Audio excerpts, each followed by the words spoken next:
Okay, am I in the right position there? We're over here. Right, I don't know how many people turned up. Sorry, let's press it on. Is that better? Yeah. I'm on now.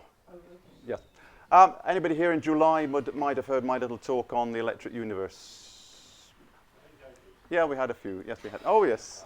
I recognize some of my participants.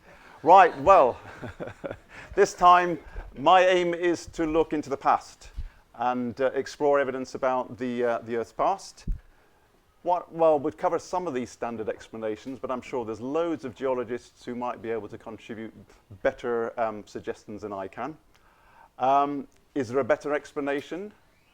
And does the electric universe have any bearing on this subject?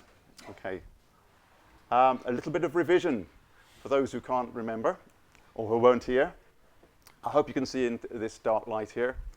Plasma is a good conductor. Now, plasma is very important to my discussion. It actually forms 99.99% of the observable universe. Of course, into the dark matter, then it's a completely different matter.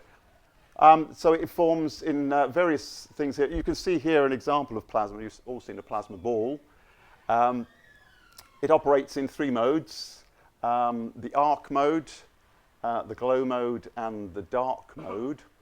Dark mode is basically when it becomes invisible.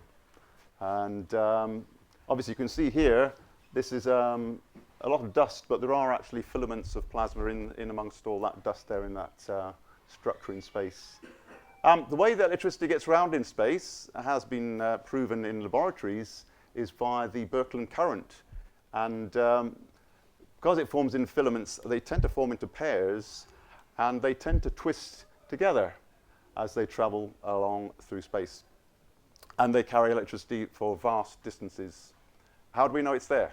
Anyone know why we know that there's electricity in space? Read. These are magnetic fields. So you can see the magnetic fields. You can't actually see the electricity, but you can see the magnetic fields, or they can sense them, however you tell me how they sense them. So yeah, there are electric currents out there, but because they're invisible, nobody will believe me. Next thing is, how do we make a galaxy? That's the next biggest structure. And the galaxy, I would suggest, uses Birkeland currents. I finished this slide last time right at the very end, showing you various large, super large currents going through space. And at points where they twist together, you'll see a little hotspot begins. And over millions of years, that hotspot will then develop into what you could see as a spiral galaxy. This has actually been shown in the laboratory as well. So there we have the current coming into the center. This is the plasmoid in the center. And the jets, which are coming out in the perpendicular direction, are the other part of the circuit. So they actually form into a complete circuit there. Okay. We all know that electric charges repel and attract, whereas gravity only attracts. And obviously gravity is the weakest force in the universe. So electricity wins in most of my arguments. Here's a star, or maybe a supernova, but it's the same principle. A bit of current passing through space. It actually forms into another hot point, or a Z pinch. And you can see these bubble shapes. These are the sheaths which form when you get plasma forming into double layers like that. And we would actually be forming, our solar system would be in the center of one of these. The rest of it would probably be invisible at the moment, but that's the basic structure of a star running with the electric currents passing through. So that's my electric star. Obviously, it's getting the power from the galaxy. The galaxy is the source of electricity, and feeding into that little spot. Anyone know what a red giant is, or a brown dwarf? Well, yes, it's right near the end of its life, or is it right at the start of its life? Yes, we'd all tell us is it Hertzsprung-Russell diagram? This is the life of a star. It starts off really, really hot and blue, and then it goes down here and dies off bright red. Is that the sort of general standard? Depends on the size of the star. Yeah. Big hot ones are blue, small ones are red. Yeah. They tend to start from the main sequence, and then as they die, they tend to drop down into the red giant bit. Yeah. Super red giant at the top. Yeah. And when they cool, they'll go Okay. So how many of these transitions have actually been observed then? Well, we've been watching for about 150 years. Oh, oh dear. So we need a few more million years to see if it actually works. They're doing modelling, so if you go into most astrophysics societies, Yeah. they have been doing fairly large Modelling, modelling. yes. I like modelling, it's good. It's sort of plasticine and whatever. Oh, math, sorry. Right, okay. Now I'll dispute that and say that this is actually a sense, the blue indicates a very high current plasma discharge and a red indicates a very low current plasma discharge. So it's nothing to do with time as far as I'm concerned. It's to do with how much energy is flowing into the plasma discharge. Okay, so that's the theory of the electric universe, is that any of these positions on here could be where your star is, depending on your current source at the time. Can you explain in terms of how about a local galaxy and how that fits with the accepted theory of nuclear fusion? Nuclear fusion for the... How stars work, you know? Oh, yeah. That's an interesting theory. It is an interesting theory. And it's been around since the 30s. Eddington, wasn't it, who came up with the idea. I think nuclear power is very important in the 30s. They were thinking of some way of using it. So they came up with the idea of putting fusion into the star.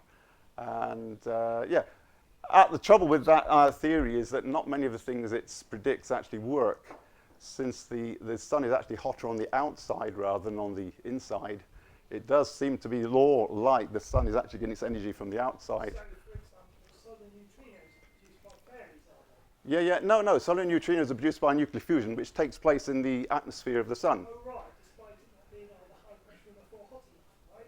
We don't need pressure and heat.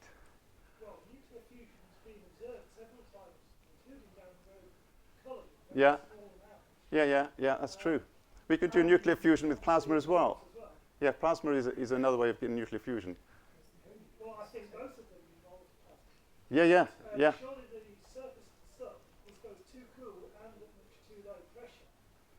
Well, we don't need that. When you get up into the atmosphere, Conditions are not necessary. it gets up to 1 million degrees in the atmosphere of the sun, doesn't it? Yes, but the pressure is so tiny that it's So the pressure is important. well, extremely important. Well, I'd probably dispute that. It's more to do with the voltage that's actually driving, the energy that's actually driving. There are terrific voltages involved, and we can actually get fusion from there. Can I move on? Because otherwise we'll get stuck on that. Excuse me, I have to have a drink. I'm drying up. Small edit point there. Okay, can you accept for a moment that nuclear fusion is a possibility, but my suggestion is that the sun is actually getting its electricity from the galaxy. Right, moving on from the awkward bit, we'll go back to down-to-earth things and fossils. How many geologists or paleontologists or archaeologists? Oh, we've got a couple. Anybody else? Right, okay. Good, excellent. So you'll probably be able to help me on some of the definitions or explanations here, because I'm not a geologist. I'm going to talk about evidence both on the natural and man-made side. This is a recent photograph in New Scientist, I think it was, from China. Anyone seen this? It's actually quite interesting. We'll talk about that in a moment. We're going to do a bit of digging, and inside this nest, actually, they've counted 24 baby. I'm not going to say that. 20 parrot lizards, that's the other name for them, 20 parrot lizards, and there's one adult who was about 3 or 4 years old, was also with them.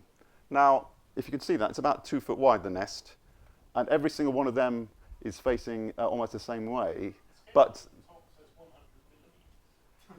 yeah, that's right.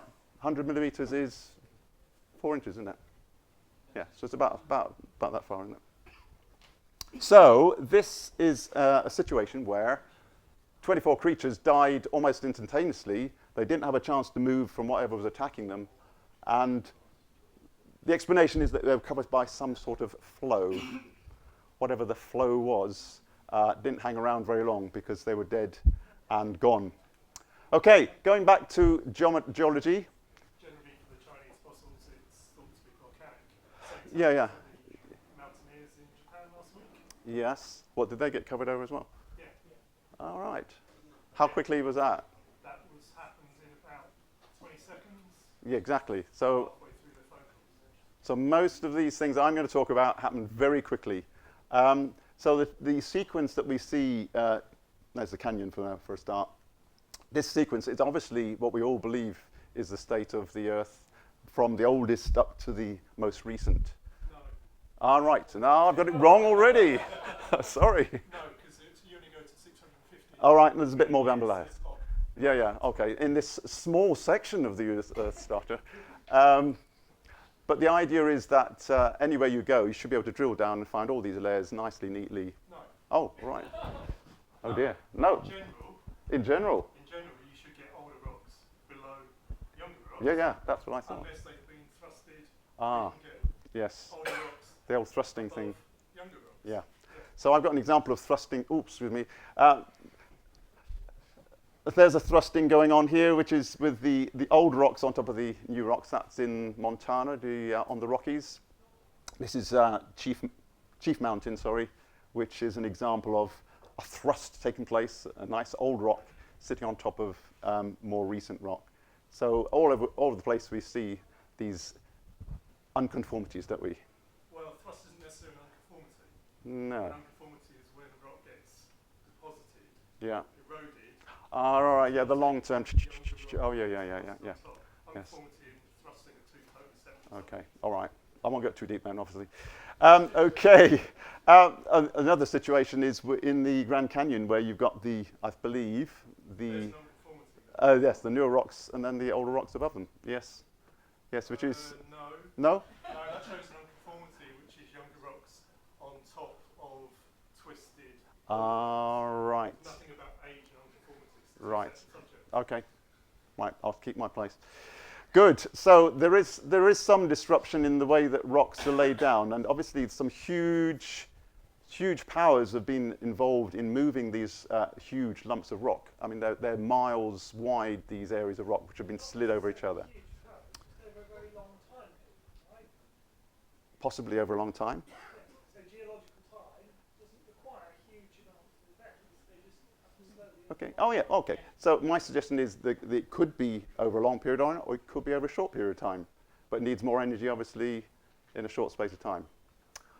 And you get all these odd things all over the place where rocks are just being stuck on top of each other. Yeah. Or everything's been worn away from around them, so they're left high and dry, or something. Yeah. Okay. Coal. Who's an expert on coal? Anybody expert on coal? Oh no! Never mind. Right. Okay. Oh well, we'll try this anyway.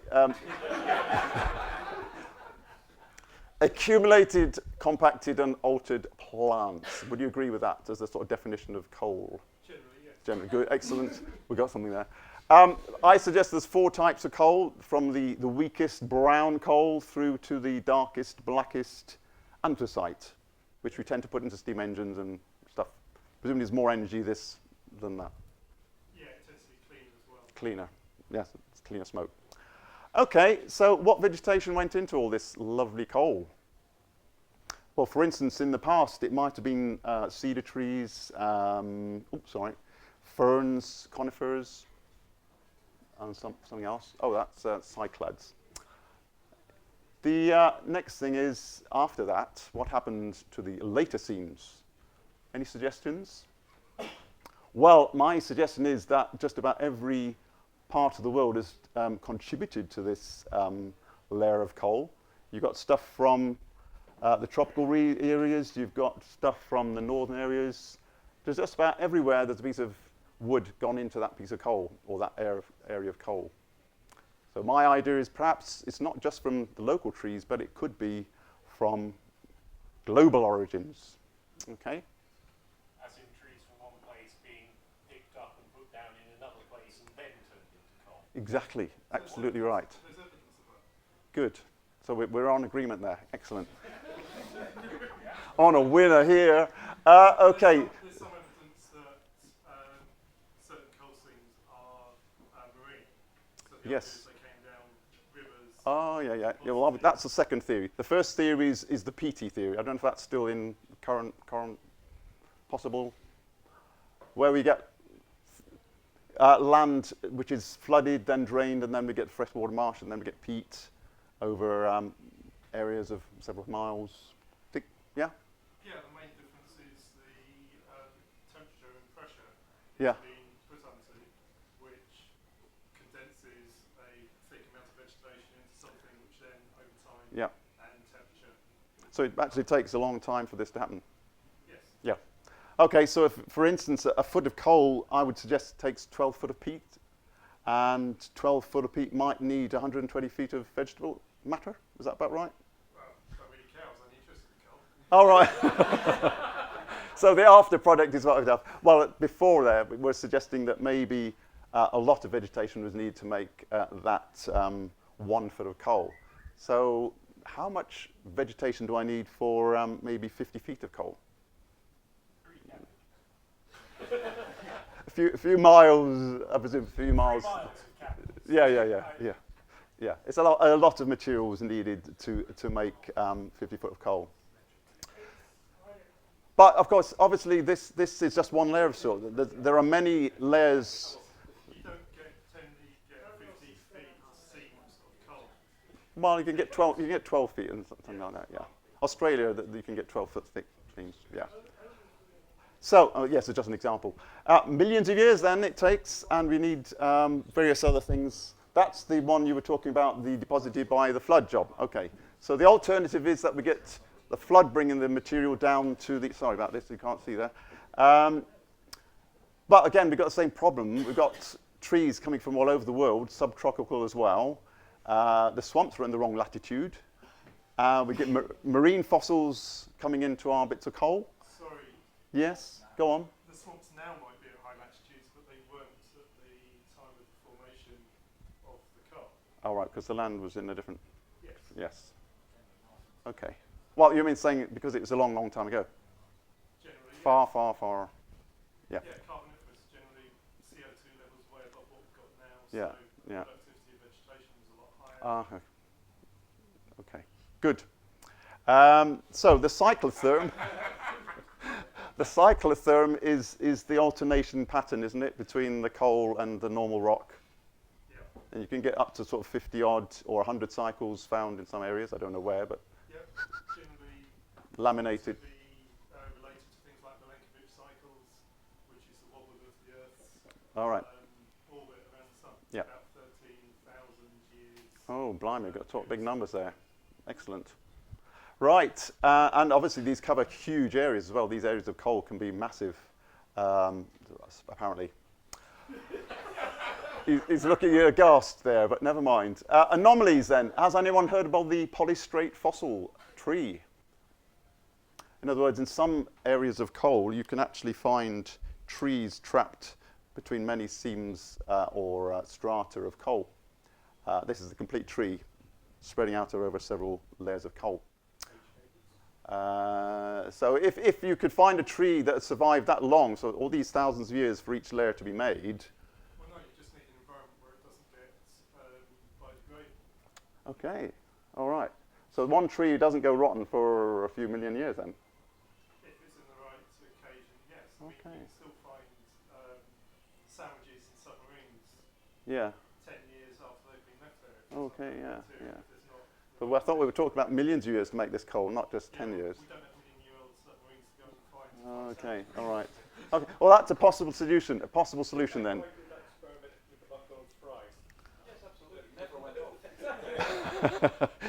Yes. Well, is it food? Is it food? Yeah. I'm not into aliens yet. My suggestion is the alternative is that tree was there only for a short period of time as the coal was formed very quickly. Okay.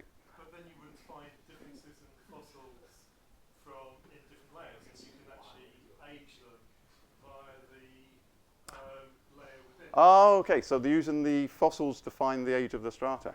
Using This is about 10 slides down the way. So can you give me a chance? Right. Okay. Okay.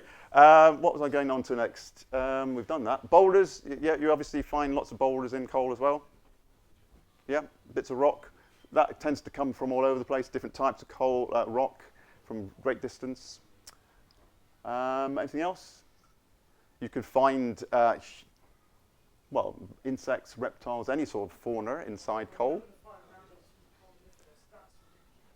Is it? Right, okay. Well, I'm only taking what I found on the web page, so I'm actually not going to say I've actually found it in the Bible or anywhere. Question, which web page? No, I'll have to dig in my notes. Okay, I'm going to believe what somebody else told me until somebody can disprove it. Okay. Obviously, my suggestion is that this is an actual example from Gieseltal coal. Is that in Germany, is it? It sounds a bit German to me. Gieseltal? Nobody's on that one. Right, okay. The sort of things they found in this Gieseltal coal was an Indo-Australian bird, an American condor, and something from East Asia, all in the same. Obviously, they've been a little park there or something, and people brought all these animals along, and they just happened to be there at the same time. Okay. Anyway, that's just a little side. Next thing is human artifacts. So they found human artifacts in coal.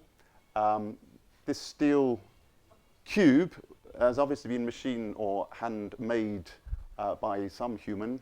That was discovered in 1865. They found gold chain, an iron pot, which is quite pretty. That was found in a lump of coal. Iron instrument. I've not got pictures for all these because a lot of them were nicked from the museums where they were. This bell is rather beautiful. This one is from 1944. This was found in West Virginia in a piece of coal. Further down, this one looks a bit to me like a candlestick, but it's got some exquisite patterns built onto it. It could be.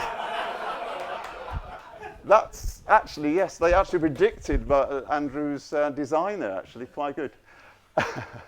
A lot of other things, including a human finger. Apparently, they've actually found a human finger in the coal. Okay, so obviously this dates our coal slightly, or maybe humans have been around for billions of years, and they've been making these sort of things for a long time. I don't know. Okay, so fossils. I bet that somebody's really good on fossils. I can't believe anybody else isn't good on fossils. Martin, you're good on fossils? Fossils? Ah, right, we've got a fossil man. You may borrow these. So we compare notes of fossils. Oh, good. Here's my fossil I brought along. There there's a little bit of. Mine's prettier. Pass it around. I just brought a piece of fossil rock from Malta. You probably told me that in 5 seconds flat? No? Okay. All right. But you got some nice ones. Okay. So let's just run through the conventional belief that fossils were caused by things being buried and within a short time, been then converted into some organic substance which replaced the actual original material of the creature. So it has to actually be buried pretty quickly to make it preserve in the ground or in the mud or wherever. Yeah? No, Oh, right. it has to be an environment. The environment. Bacteria isn't present Yes. for it to be biodegraded. Yes. Yeah, it doesn't have to be fast. You may borrow this Yeah, too. Thank you very much. Although, if you get fast deposition, then yes, your propensity more likely to get the right conditions. Yeah. But no, it just needs to be in a location where you don't get the right bacteria to. Okay, so are there any examples of that in the modern day environment where we could actually see fossils being formed? Yes, Good. Where? in the Middle East.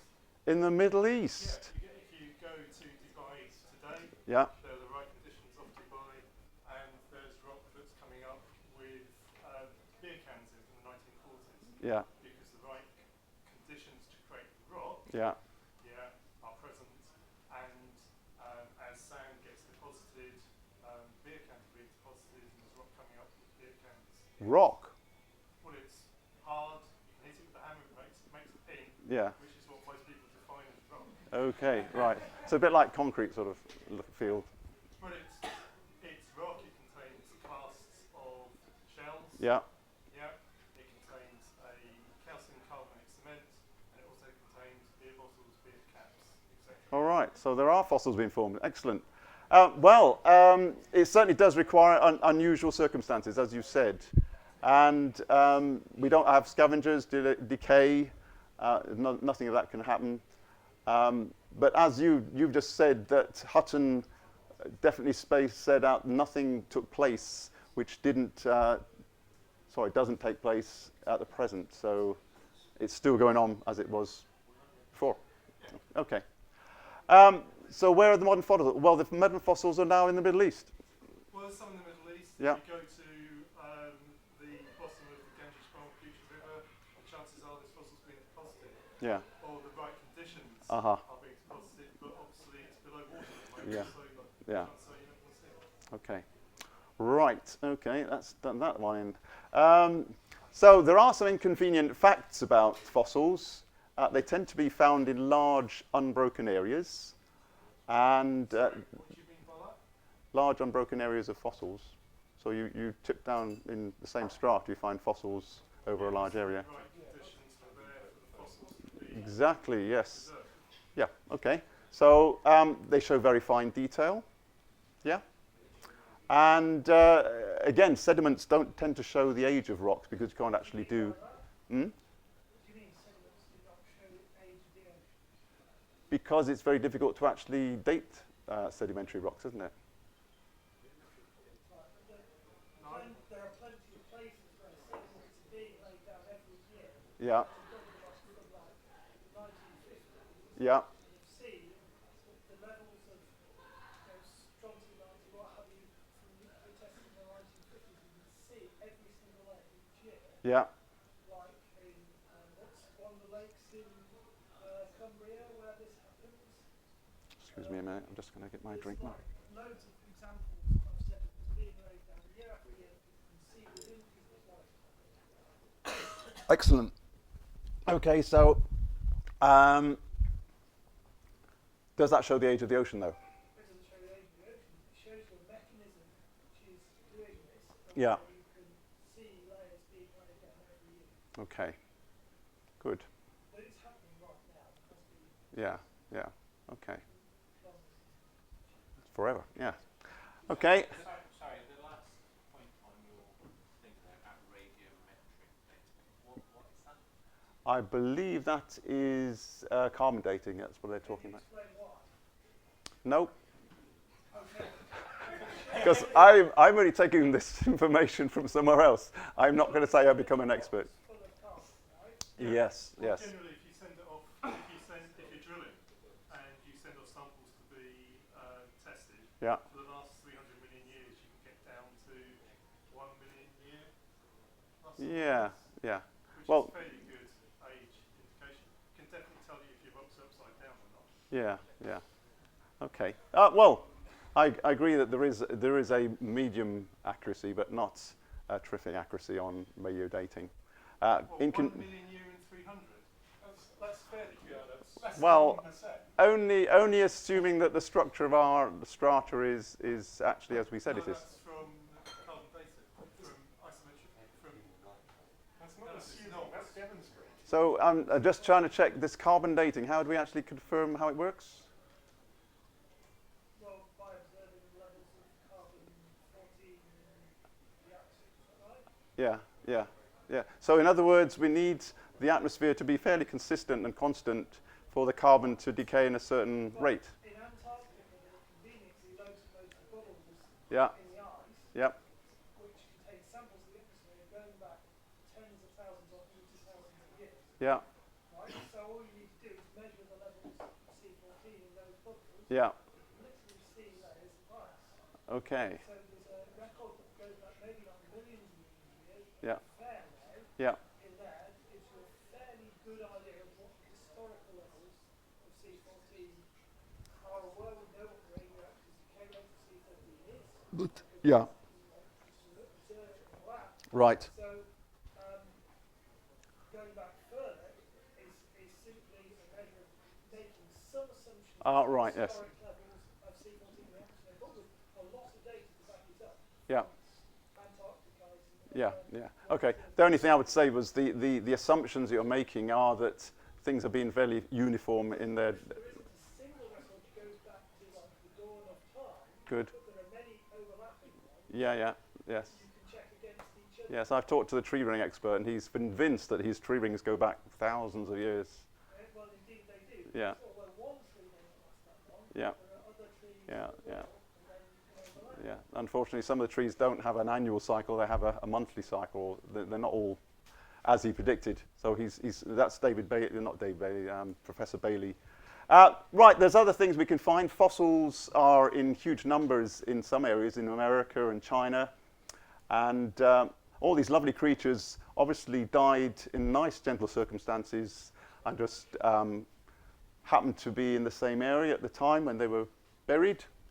They don't need to be at the same time. They do that because if the right conditions exist, Yeah, they could be laid down over tens or hundreds of thousands. yeah. So you just happen to fall into an area that had the right conditions. Okay, yeah, yeah. So these lumps sticking out here are actually solid lumps of fossil creatures. Tend to be in the numbers of about 100 bones per square foot. So we're talking about some extremely compressed bodies stuck into this area. To have all been alive at the same time. No. And the number of places in the world you can actually find it that density are very few. Yes, but it's an example of where enormous numbers of creatures are being crushed into one area and fossilized. And I'm suggesting that that is not a normal thing that's happened. It's not an everyday happening. You don't need to imagine that they all were in the same spot, the same moment some cataclysm occurred. It's not necessary to create what Okay. we're then demonstrating. Obviously, I'm going to tell you there's a cataclysm that caused that. Otherwise, I wouldn't be here. Okay, thank you. And as I've just tried to say earlier on, the data can be, strata can be dated using fossils, which is the way you normally say it. But on the other hand, you sometimes want to use the strata to date the fossils. So sometimes you've got a circular argument about who's in the correct dates. So who was right first, the strata or the fossil? There are, as I've already said, inconvenient fossils and strata. We've got the polystrate fossils, and we've got, obviously, we've discovered fossils that are still living, so they're not as dead as they thought they were. Well, no. Uh-oh, here we go. Just about 5 or 6 minutes, Chris. Right, okay. Coelacanth is a nautilus. Yeah. The nautilus is a silicates. Yeah. Yeah, which is related to squids, octopuses, and coelacanths. Yeah, I thought that coelacanths are the same as ammonites. Which I thought the coelacanth was a fish. Oh, yeah, sorry. There's some whales. Right, I think I've actually got to move on a bit faster than I thought. Right. There's some human artifacts stuck in a lump of stone. As he said, you can beer cans in fossils as well. So, right. They found a clay doll made by humans 320 feet down in a solid rock strata. Okay, they found footprints and dinosaur footprints on the same piece of riverbed. Oh, my God, dare I say that. Okay, and we've also just talked about limestone remains. I'm going to rush through that very quickly since that's just an extra input of information. We've got tar pits as well, where more fossils are formed in great numbers, typically 20 per cubic yard. They were obviously falling in thick and fast when they landed in that tar. Okay, and then in the frozen waste of Alaska and Siberia, we've also got a considerable number of mammoths and other creatures frozen, some of them standing upright still, and very useful because they form some of the supplies of ivory for some thousands of years, and they still obviously digging them out or washing them out with hoses now. So the fossils, why are people still using African ivory? Because this stuff probably is just as good. And obviously you find all the other creatures, lumps of grass, all frozen for the last 10,000 years. What are the documented cases of mammals living around the pyramids were actually constructed by 6,000 years? Yes, some survived. Yes. This is only going back about 9,000, 10,000 years, not even that. It's not that long ago. Right, so what does it tell me? It tells me that we had a shuffled strata. We had the coal, we had the mass graves, we had the muck deposits in Siberia. And what could have caused all this? Well, I'm trying to get it down to the fact that it's probably happened very quickly. Whatever caused all this probably had massive force. My suggestion is that the Earth was actually twisted on its axis, perhaps at some stage, in which case it would have caused crustal heating, which is why my suggestion is that fossils are formed very rapidly by movements of the Earth. And, sorry? Yes, that's my suggestion of the crust actually slipping round on top of the Earth. Because obviously the crust is able to slip around the central core of the Earth. And if you stop it turning in one direction, it'll actually tend to form a lot of friction in that outer layer. Well, on the inside, sure. Yeah, but it'll obviously spread out. So a lot of humans describe times when the whole area burst into flames and the ground was so hot they could barely stand on it. This is the Amerindians. Amerindians, a lot of memories of this, myths about this. So I'm suggesting then that perhaps the Earth's orbit was disrupted. Some sudden changes took place. There was extreme heat and cold, and I suggest it was very recent in the geological past. How recent? Within the last 10,000 years or so, a lot of this could have happened. Well, not necessarily. In relation to when Mars was really big in the sky? Yeah, well, the Mars big in the sky is about that period.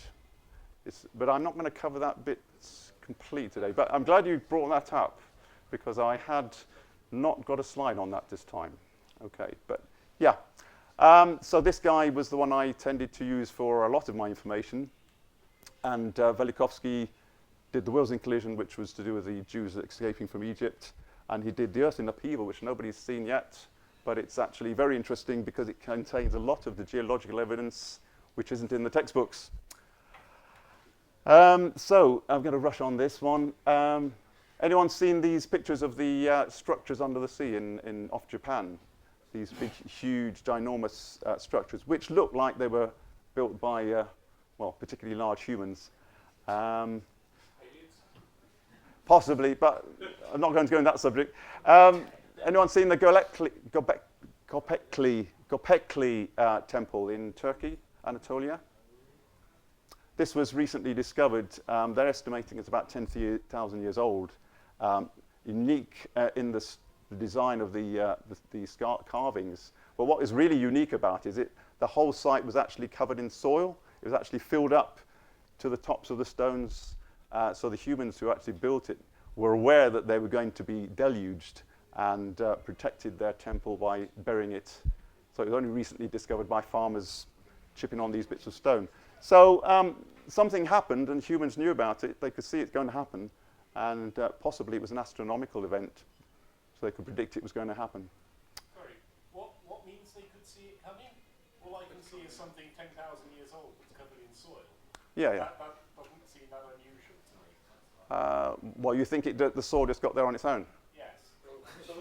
I don't think so. I mean, obviously, have you seen the thickness of those pieces of stone? I think if they had been standing in the wind and the rain, they would have been worn down far longer before the soil ever reached there. You've never seen a stone covered in soil in other circumstances, other than someone deliberately. Not when you see the fine detail. This was covered very deliberately.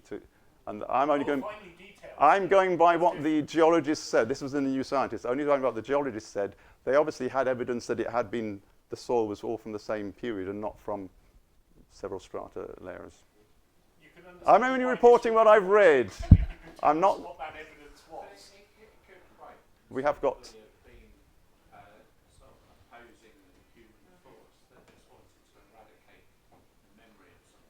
Well, there's a lot of that as well, but I'm not going to go into that. But it could not be. Could be deliberately, but whatever it was deliberately done.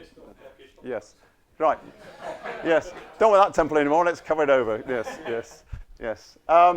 So, anyone seen Tony Peratt's work?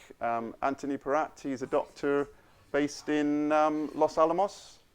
He's worked He's worked in the nuclear physics for some years, and his hobby is going looking for petroglyphs. I don't know if you've seen any of these petroglyphs before, but... Hmm? Oh, right, I mentioned before, yes. So this is the stick man or the squatter man. Now, this actually looks very similar to what he found in places all over the Earth. Just about every civilization has made something similar to this. In the laboratory, it looks like this. This is from the micrograph that he took. I mean, these are tiny little sparks which you are actually discharging in a chamber and taking X-ray photographs of.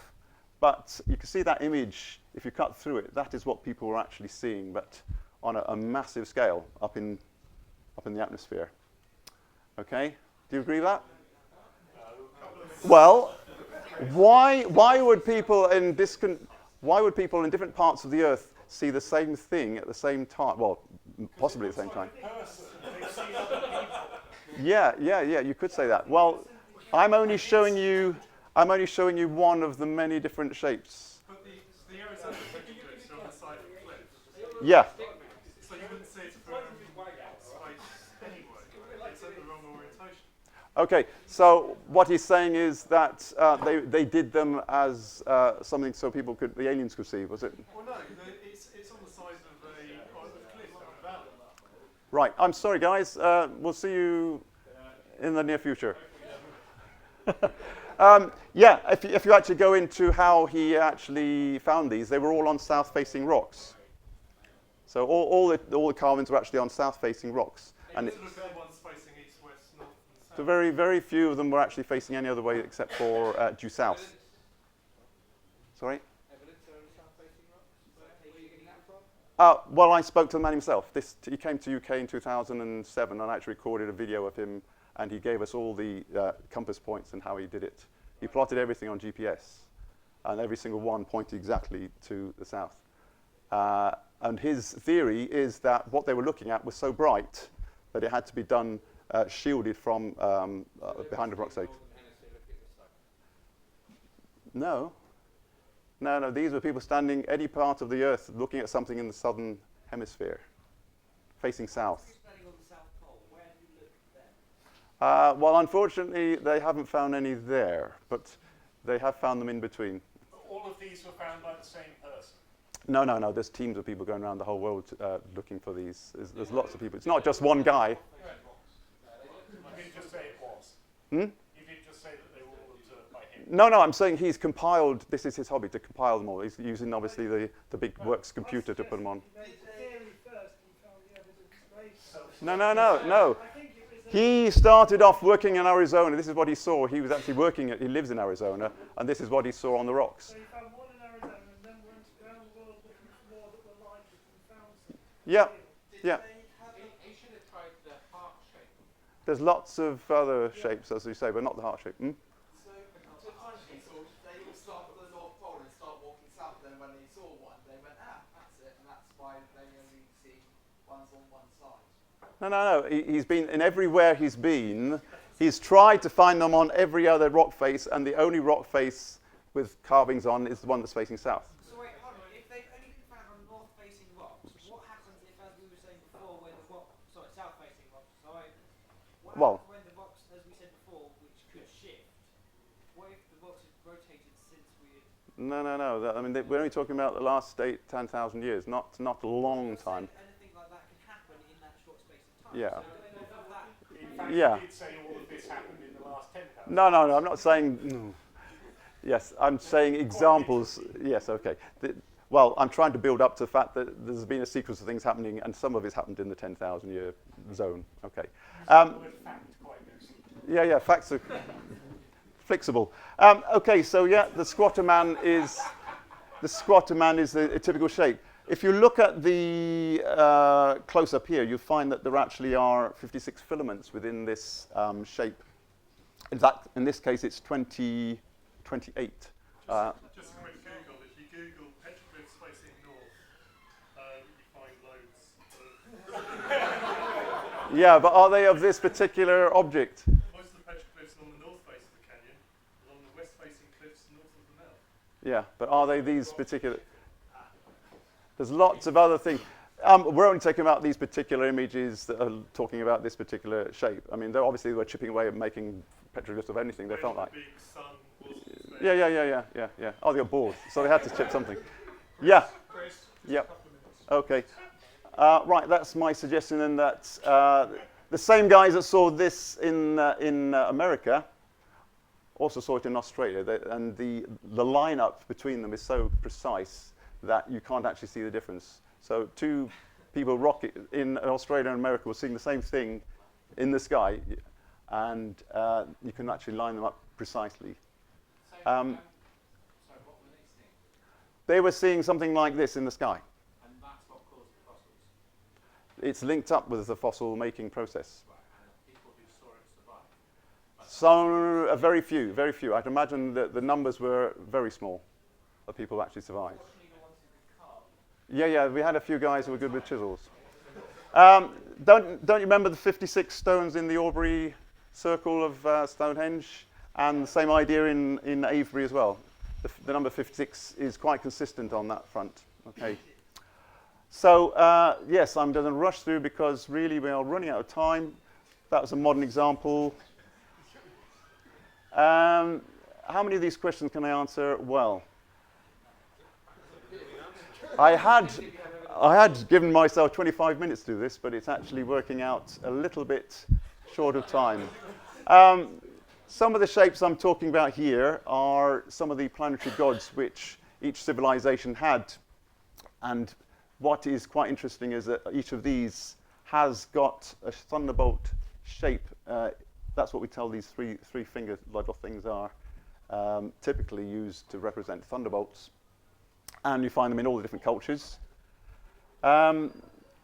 Typical picture of old Father Time, Kronos. Anyone know what Kronos is? God of? Yeah. And which planet did it represent? Pick one. Big one. Yeah. Use your imagination. Saturn. You seem to be getting good at it. Saturn is the most likely one to represent all those. And here again, we can see more shapes, all relating back to Saturn. There's the old Father Time thing with his wheel of time. So the common factor I'm trying to bring out here is that Saturn was the main god that everybody believed in, going back. Zeus, yeah, same guy. Yeah. Everything obviously was then brought down to Earth once they finished looking at the planets. So yeah, a lot of the structure of myths starts off in the sky and then gets transformed. So what is interesting about Saturn is that even though it's the seventh planet, we're not going to include it. No, we're leaving planet Pluto out of this. Saturn is still emitting radiation from its dark side. Well, no, to you. Anyone seen the hexagonal shape on the pole of Saturn? That's quite an interesting feature. It's been there for about 30 years. And recently I've just discovered this structure here, which is in the space surrounding Saturn. So in the records, there's a lot of evidence that the pole star actually changed and humans actually saw a different pole star. So what was there before our current pole star? Well, this guy's book that I've just brought in with me, and I haven't even read it all the way through yet, so I'm still reading about it. Eduardo Cardona, he's been doing a lot of work on this. It's about the third of his series. And he's actually going back through all the myths and legends of time. And his theory is that what we're actually talking about is its earlier stage in life. Saturn was actually a brown dwarf, or it might even been a red giant before that. But in its later stages, we're saying that Saturn was a brown dwarf, and that's it in its flare state. And is there anything wrong with that? Oh, yeah. You've made a physics teacher cry, I'm sorry. Oh, right, okay. Sorry about that. So, is there a problem with Saturn being our previous sun then? Okay. Well, I'm only saying that this is a. Where did the fuel come from? I'm sorry? Let's start with where's the fuel? What fuel? The fuel for a sun. The fuel is electricity. I told you about the fuel for electricity, yes? Oh, Yes. So, in the earlier stages of Saturn's life, it was in a different galaxy, and as the two galaxies got quite close together, Saturn was actually sucked into our galaxy. And this is the last stages of Saturn's independence. This was the earlier planetary form. Okay. Not really, no. This is a weak, I mean, this is only a brown dwarf. We got a bright yellow variable star, far more current in this area than this. So this was relatively weak. Well, we're still on the outside. This is the heliosphere here. We haven't even got into the solar system yet. Yeah. Don't forget, there is the heliosphere is like a big plasma ball, so penetrating that is actually quite difficult because specifically not in the solar system. the solar system, the heliosphere is surrounding the solar system. It's actually the outer layer of the solar system. Yeah. So as Saturn, this is a little happy family of Saturn and its 3 planets. May have actually come into contact with the solar system several times over thousands of years. So my suggestion is then, sorry? We've switched, yes. Our original allegiance was to Saturn, and then we became Sunward, I suppose. Within the last 10,000 years. Yeah, about 10,000 years. A lot of the catastrophes I've been trying to talk about have taken place in that period when the breakup took place. And if you look through all the myths and legends and biblical stories and so on, when the sun's going the wrong way, the sun's stopping in the sky, a lot of this is because she was going through these final stages of stabilization. Were we not Saturn and then became a planet 10,000 years ago? Yes, in actual fact, it was about 3000 BC. If Saturn was a sun, then it wouldn't be a moon, it would have been a planet, correct? I mean, I've just picked up quite a good site here, saturniancosmology.org. I mean, suggest you read it anyway to see if you think there's some possibility. This guy's done far more research than I've done, so I'm not going to suggest I know a fraction of what he said. It was certainly a lot closer before. Within an order of magnitude. To be, wouldn't it, to keep the planet warm enough Well, to sustain life? what we didn't talk about too much was the fact that gravity is totally dependent on the electrical status of the star. So in the lower energy star system, we would have actually been a darn sight closer. That's why we saw Mars, very, very close up, because we were in a low gravity system. Okay. Would it have not been slightly warmer? Because yeah, it's a brown. Brown dwarf. But Well, would it have not been slightly warm still? the golden age, if you imagine the golden age, humans always refer back to the golden age. The golden age was when we were totally enclosed in the plasma sphere of Saturn, and it was the most beautiful place to actually live because there was no extremes of climate. There was no need for you didn't have to wear clothes because it was just the perfect temperature and everything. So my suggestion is that where humanity started and where animal life started. The difference in temperature of the sun wouldn't be a couple of degrees. It would probably be slightly bigger than a couple of degrees, surely. I mean, I might be talking out of turn here slightly, but doesn't the sun, that can range slightly on a couple of degrees and no one really cares? The sun changing by a couple of degrees, no one really cares? No.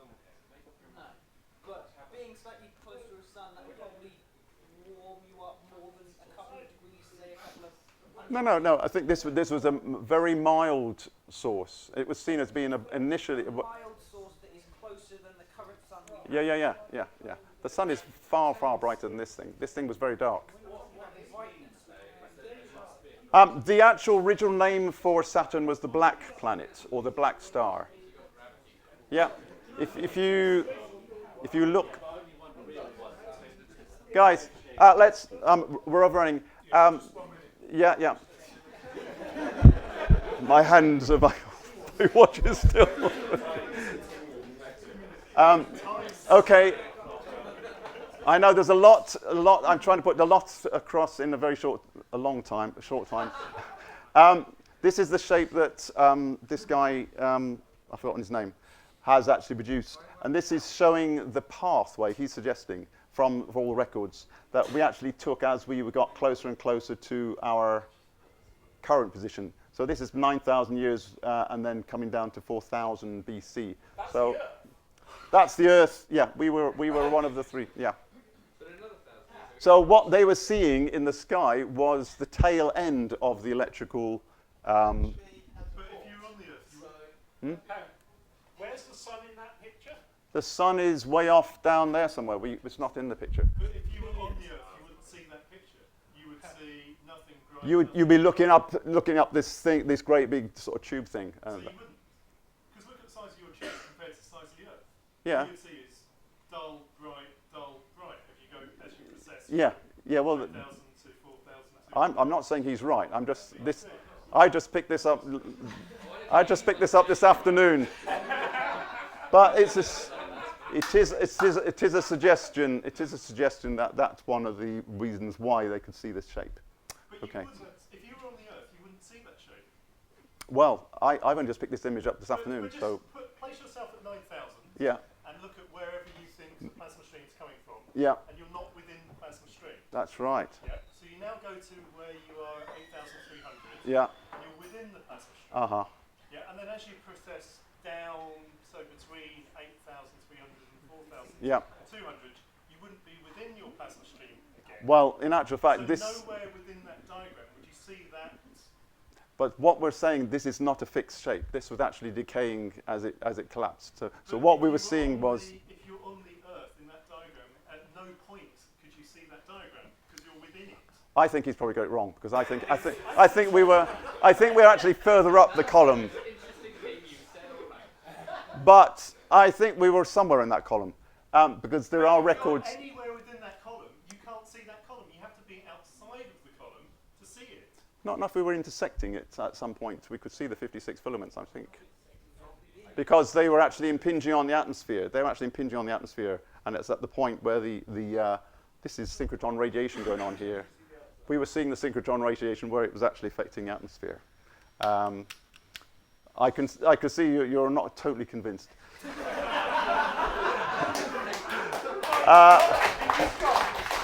Right. However, I will persist with my last couple of slides since this minute is going down. Okay. A few names. All right. We haven't got anybody from the Islamic faith here, have we? Or if we have, I hope you don't mind me just. I hope not. What I'm going to say is the names that they've used, to describe this star, mostly the black god or something like this. Babylon, they called it the Kakaba. Hebrew, it was the Kaukab. Maltese, he's Maltese, is Kaukba. And a problem I know, Arabic is Kaukaba, something like that. And it's a planet or star. So this might link up with what a lot of people in the Islamic faith believe is the Holy of Holies, which is a cube, which is a black cube. And that is actually a shortened form of Kaukaba suggestion, which is Kaaba. So I have a feeling that possibly it originally was called a star, but the familiarity with the word overtook the reality, and so they started worshipping a cube instead of a star. And the other thing is that the other region is. In actual fact, what people actually go to touch in the corner there is actually a lump of meteorite, black meteorite stone. And so it's quite possible that the link is between the Saturnian event, produced meteorites, the black meteorites then were worshipped, then got built into the cube, and that's my suggestion anyway. Anyone go to church on a Sabbath or a Sunday? In other words, was it Saturn's day or was it the Sunday? Okay, I'm just saying that the two gods have changed place. Okay. This is the site you might want to go to see the videos, which are far better than my effort. And Mr. Thorne will explain to you, if you want to go and talk to him, how he believes it all happened. Okay. Well, I hope you enjoyed that exhausting session. Okay. Thank you. Okay. Please.